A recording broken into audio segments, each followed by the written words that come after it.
अस्सलाम वालेकुम दोस्तों, उम्मीद करता हूँ आप खैरियत से होंगे। दोस्तों, आज की वीडियो में हम एक ऐसी मेडिसिन को डिस्कस करेंगे जो कि मैन मेड है, हार्मोनल मेडिसिन के तौर पर बहुत ज़्यादा इस्तेमाल की जाती है। ग्रेविबनान इंजेक्शन के नाम से तो आप वाकिफ होंगे। आज की वीडियो में हम देखेंगे इसको कौन कौन से पर्पस में इस्तेमाल किया जाता है और इसका दुरुस्त तरीका इस्तेमाल क्या है। ग्रेविबनान इंजेक्शन में जो इंग्रेडिएंट है वो एस्ट्राडायोल और हाइड्रोक्सी प्रोजेस्टेरोन है, यानी कि ये सिंथेटिकली मैनमेड हार्मोनल मेडिसिन है जो कि फीमेल के मुख्तलिफ किस्म के जो मसाइल होते हैं उनमें इस्तेमाल की जाती है। ग्रेविबनान इंजेक्शन के यूजेस की बात की जाए तो इसको ज़्यादातर अबॉर्शन मेडिसिन के तौर पर इस्तेमाल किया जाता है। हमल गिरने का खदशा ज़्यादा होता है या हमल बहुत ज़्यादा वीक होता है तो उनमें इसको इस्तेमाल किया जाता है। बाद औक़ात जिन फीमेल की हिस्ट्री में मिसकैरेज होने के चांसेस होते हैं तो उनमें अर्ली प्रेगनेंसी में भी इसको इस्तेमाल किया जाता है ताकि प्रेगनेंसी सिक्योर रहे और प्रेगनेंसी की जो हेल्थ है वो इम्प्रूव हो, बेहतर हो और बेबी की ग्रोथ वगैरह और डिलीवरी वक्त पर हो।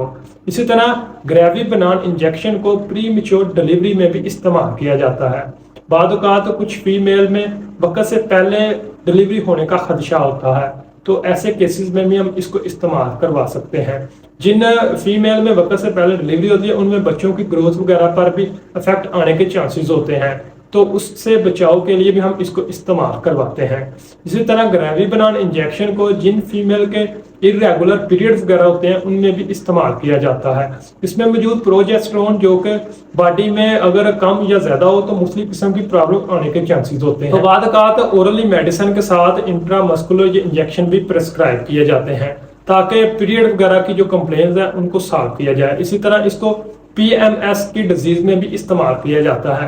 प्री मेंस्ट्रुअल सिंड्रोम में होता क्या है कि बहुत ज़्यादा चिड़चिड़ापन आना शुरू हो जाता है, मूड वगैरह चेंज हो जाता है, एंजाइटी वगैरह का मसला होता है तो उसमें भी हम ग्रेविबनान इंजेक्शन को इस्तेमाल कर सकते हैं। अब बात करते हैं ग्रेविबनान इंजेक्शन के तरीका इस्तेमाल की और डोज की।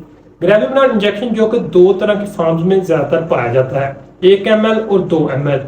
इसको ज्यादातर 1 ml इंजेक्शन को हफ्ते में एक बार इस्तेमाल करवाया जाता है और 4 हफ्तों तक इसको इस्तेमाल करवाना ज्यादा बेहतर होता है।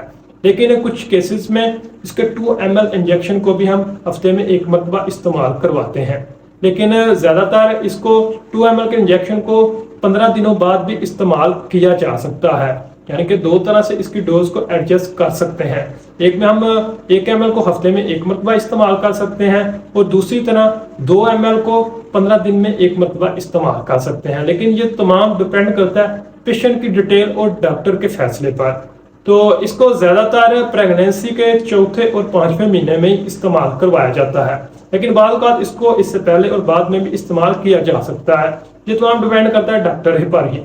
ग्रेविबनान इंजेक्शन के साइड इफेक्ट की बात करें तो इसके इस्तेमाल से पीरियड वगैरह इरेगुलर हो सकते हैं। बाद औक़ात इसके इस्तेमाल से पीरियड वगैरह स्टॉप भी हो सकते हैं।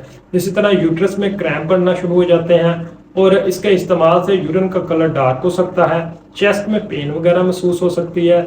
इसी तरह पेट का फूलना इसके इस्तेमाल से हो सकता है। ड्राई कफ वगैरह की कंप्लेंट्स भी इसके इस्तेमाल से हो सकती है। उम्मीद करता हूँ आज की वीडियो आपको पसंद आई होगी। वीडियो को लाइक कीजिए, चैनल को सब्सक्राइब कीजिए। शुक्रिया।